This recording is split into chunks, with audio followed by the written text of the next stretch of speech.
Mapagpalang araw po sa ating lahat, mga ka-59. Ang ating pag-usapan ngayon, gaano ba kahalaga ang isang guard mounting? So, dito po, ating talakayin po yung isang guard mounting. Kung gaano kahalaga ito. Mga ka-59, mayroong mga pwesto, detachment na wina walang halaga yung isang dapat ay routine na magkakaroon ng guard mounting everyday. So, dito po ay napakahalaga ng isang guard mounting sa isang detachment kung saan ay ito'y kumbaga sa isang requirements talaga yan. Ngayon, mga kasama, may mga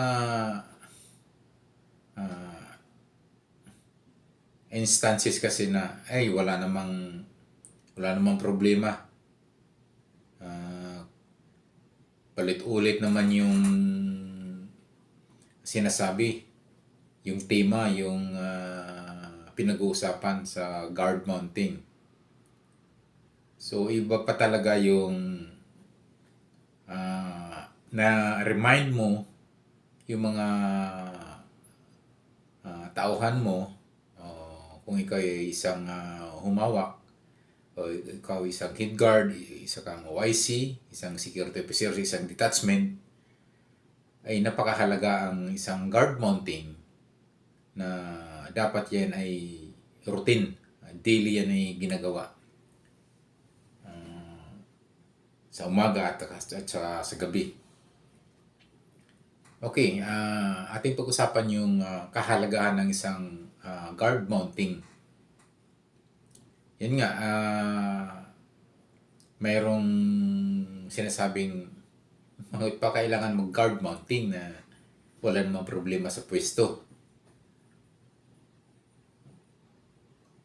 Ang unang-una kasi dito, magiging lousy na kasi ang mga guard kapag walang guard mounting. So, nandyan na yung masyadong kumpiyansa sa trabaho. Kaya nagkakaroon ng bulilyaso. Sa halip na na-remind yung mga routine na dapat ginagawa ng guard ay hindi na nagawa. Dahil nga walang guard mounting, walang reminders sa mga gwardiya bago sumabak sa pwesto, bago mag-assume sa pwesto. Sa mga aki kasing karanasan, di nyo naman may tatanong,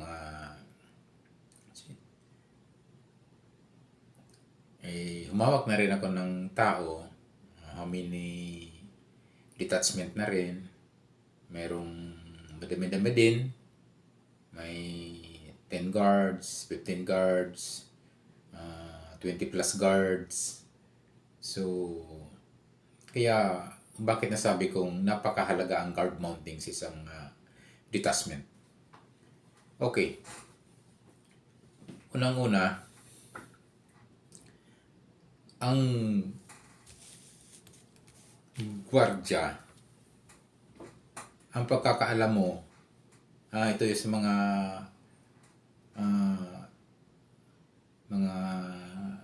officers na hindi pa ganong masyadong kung ano ang ibig sabihin ng guard mounting.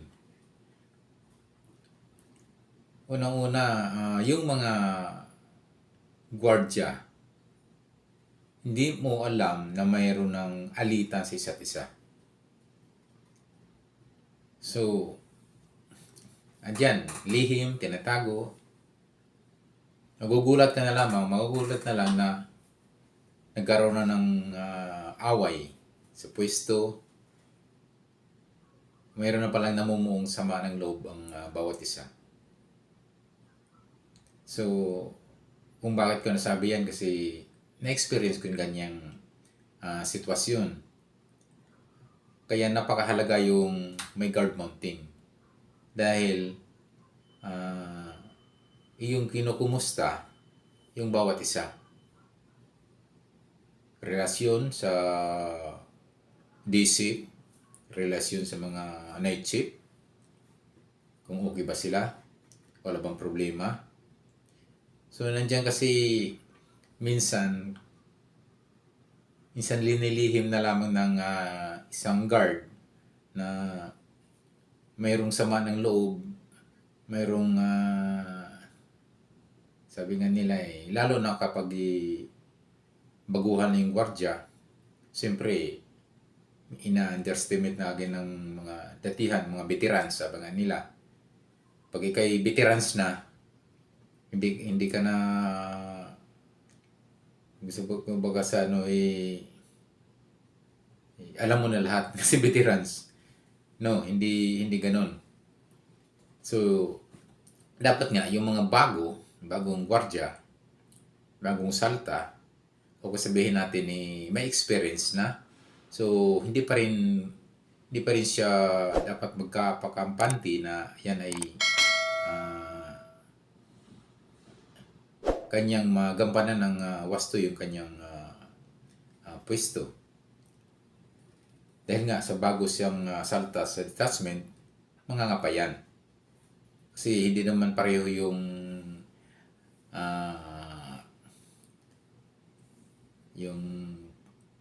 pinanggalingan niya na kliyente. Kaya siyempre mababago yung kanyang atmosphere sa paggagwardya. Okay. So yung guard mounting ay isa napakahalaga. Para sa akin lang bilang isang officer, napakahalaga dahil dito kasi dinisseminate yung mga information bago pa lang may mga advanced information ng kliyente at yung mga previous na dapat i-tackle pa rin. Dito kasi na-remind, na-refresh yung gwardya. At isa sa napakalaking tulong ang guard mounting, nalalaman mo yung relasyon ng gwardya mo sa isa't isa. Sabi ko nga kanina, hindi mo alam na may alitan na pala yung mga gwardya mo, lihim lang. Magugulat ka na lang, nagbubuga na mayroon na nangyari sa pwesto. So, the best po talaga ang guard mounting as a reminder sa mga guard.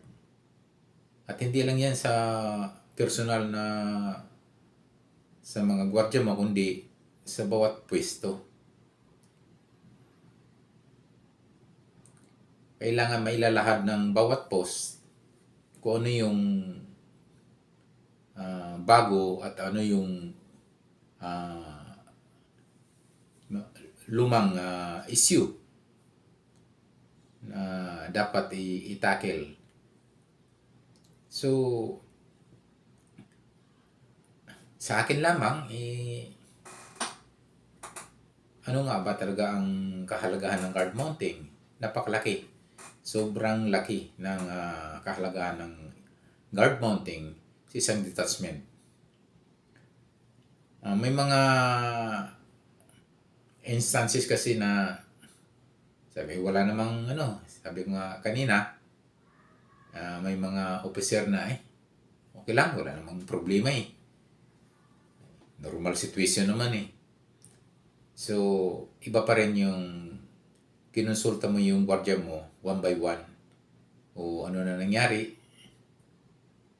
Okay pa ba? Ayos pa ba? So, kapag routine mo na ginagawa ang guard mounting, ay talagang nalaman mo yung sitwasyon ng tao. So, hindi ka ngayon mangangamba na kumbaga sa may problema na pala. Magugulat ka na lang karon bumubulaga na pala sa'yo yung problema dahil mayroon palang problema yung gwardiya dahil sa hindi alam. Yun yung isang kahalagahan ng isang guard mounting. Sa mga yung gwardiya, hindi mo kasi may iwasan yung sabi nga nila, ako'y matagal na, I'm well-experienced guards, 8 years, 10 years, 15 years. Sa akin lamang may mga experience kasi akong mayroon nagsabi sa akin na ang isang magaling ba na gwardiya ay matagal na ba sa serbisyo o bago pa lang? Ito guys, ito lang yung aking masasabi. Ang sabi nga nila, ang magaling na gwardiya o snappy. Ganda guys, pakinggan, snappy guard. Okay. Hindi yan sa matagal na sa serbisyo. Hindi lang din na bago sa serbisyo. Ang isang magaling o snappy guard na sinasabi. Ito guys, kapag tangan-tangan niya itong tatlong words at mayroong pinaka dapat yan ay dala-dala ng isang sabi nga nila snappy guard kung sabihin natin na magaling na gwardiya. Okay. Ang isang gwardiya ng una para sa magaling pag-usapan natin magaling na gwardiya snappy guard. Okay. So, snappy guard. Okay. Unang-una, may respeto. May respeto. Isa dapat yan na nasa katangian niya. Respect the superior officer. Respect the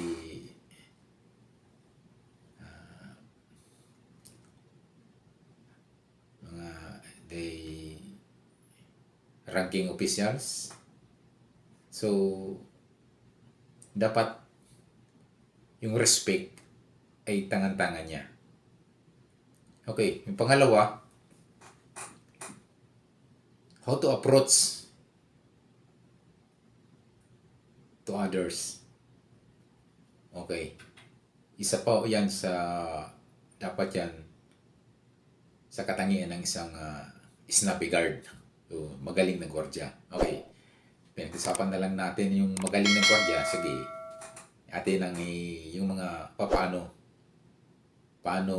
mo masasabi na magaling ang isang gwardiya. Okay. Sabi ko nga, yung isa, marespeto yung isang gwardiya. Pangalawa, approach. How to approach others. Yan. So, dapat, ang approach mo ay approach politely. So, nandyan yung mahinahon o pakumbaba. So, hindi yung dahil kay matagal na inisipin mo hindi magaling nga. Sabi nga, magaling ka na. magaling. Hindi mo masabi na magaling yan. Kasi dapat yan ay humble ka. Be politely approach to others. Yung pangatlo, ito ang the best. Dahil dapat ito ay tangan-tangan ng isang gwardiya. Itong 5 letter. Ano yung 5 letters na yan? Okay. Una, yung A. Pangalawa, L. Pangatlo, E. Pang-apat, R. Pang-5, T. So, yung word na yan ay pag binuo natin yan ay alert. Alert. Kapag ang gwardiya alerto, ay kasama yung snappy nga na sinasabi. Pwede mo sabing snappy, alert ng gwardiya. So, dapat yan, laging magkasama yan. Snappy guard, alert guard. Okay. So, dapat, ang gwardiya ay tangan niya yung pagka-alerto niya sa isang post. So, sabi nga, kapag wala yan, yung mawala yung pagka-alerto mo, ay wala. Masisingitan ka ngayon ng bulilyason yan. So, sabi nga nila, kahit anong galing ng gwardiya, kapag oras mo namang bulyaso ka, totoo yan. May nangyayari talaga yan. Kahit anong iwas mo, anong ingat mo sa pwesto, ginagawa mo na yung lahat, nabulilyaso pa rin. So, yun yung sabi nga nila, talagang nagkataon talaga. O, ganun naman talaga. Ngayon, kaya nagkaroon ng kaya napakahalaga yung So, balikan natin yung guard mounting. Kasi nga, ang guard mounting ay isang reminders para sa lahat. Ang guard mounting. So, ang napakaganda lang sa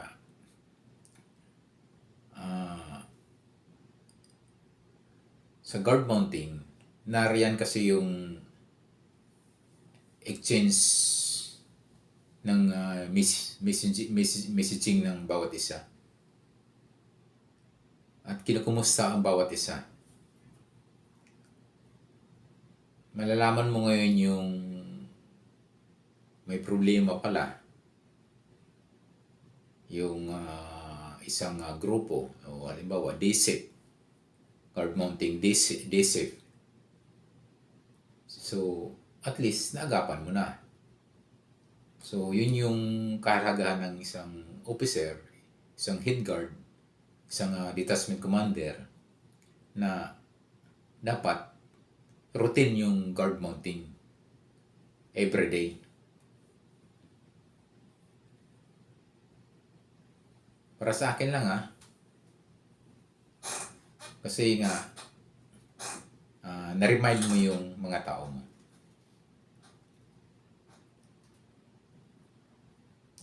At saka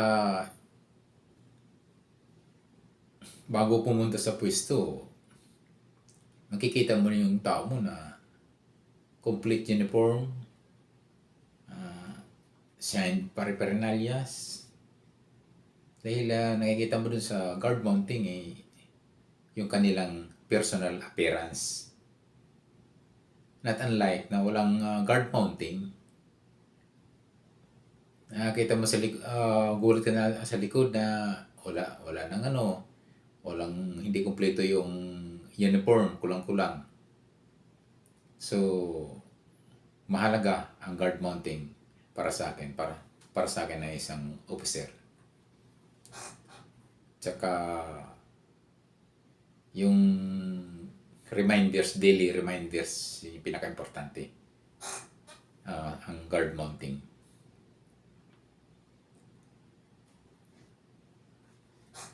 At mayroong akong naalala noon na mayroong sama ng loob yung isang guard. Hindi niya ngayon masabi-sabi sa officer dahil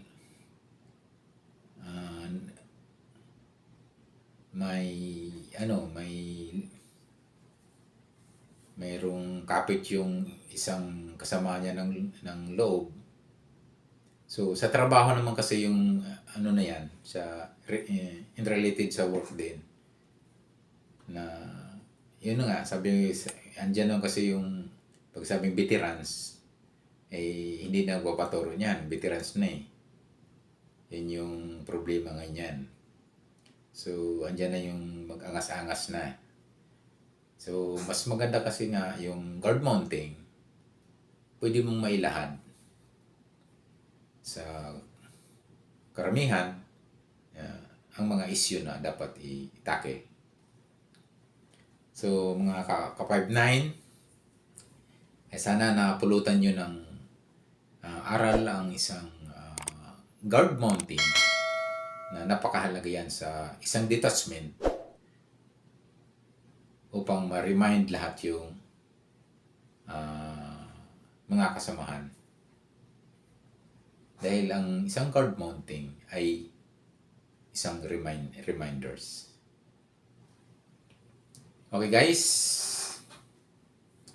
hanggang dito na lamang. Yung mga bago pa lang pala sa aking YouTube channel, please subscribe. Huwag kalimutan guys to hit the notification bell para updated po kayo sa aking video na ipapalabas.